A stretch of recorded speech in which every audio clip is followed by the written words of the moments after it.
Cooking হচ্ছে বাংলাদেশের যে চিরায়ত যে বেগুন যেটা বলি আমরা, অর্থাৎ বেগুন হচ্ছে লম্বা লম্বা হবে এবং সরু হবে, বেগুনি কালার হবে, বেগুন মেবি বেগুনি কালার এটাই হবে।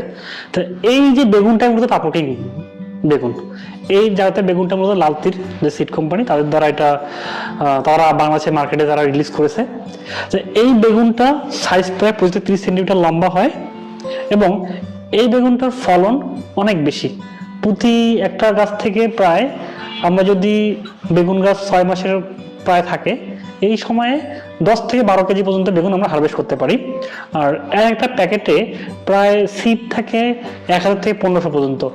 এই সিডের দাম খুবই একদম আমাদের সাধ্যের মধ্যেই।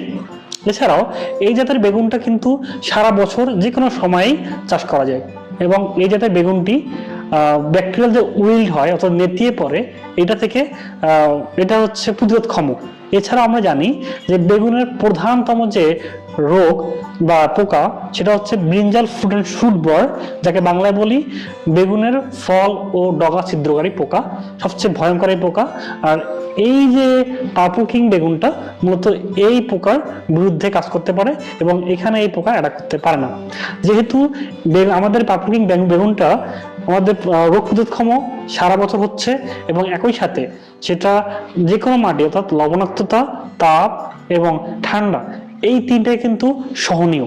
তাই ওভারঅল বলতে পারি যেহেতু আমাদের পার্পল কিং বেগুন যে কোনো মাটিতে যে কোনো পরিবেশে সহজেই উৎপাদনক্ষম এবং এর বাজার কিন্তু সব সময় থাকে এবং যার ফলে আমরা সহজেই এটা চাষ করতে পারি। তাই কৃষি উদ্যোক্তা ভাইদের কাছে আমরা গভীর সানন্দে বলতে চাই যে আপনারা বেশি বেশি এই জাতের বেগুনের চারা বা বীজ ক্রয় করেন এবং আপনাদের মাটিতে চাষ করেন, তাহলে দেখা যাবে যে আপনারা ভালো একটা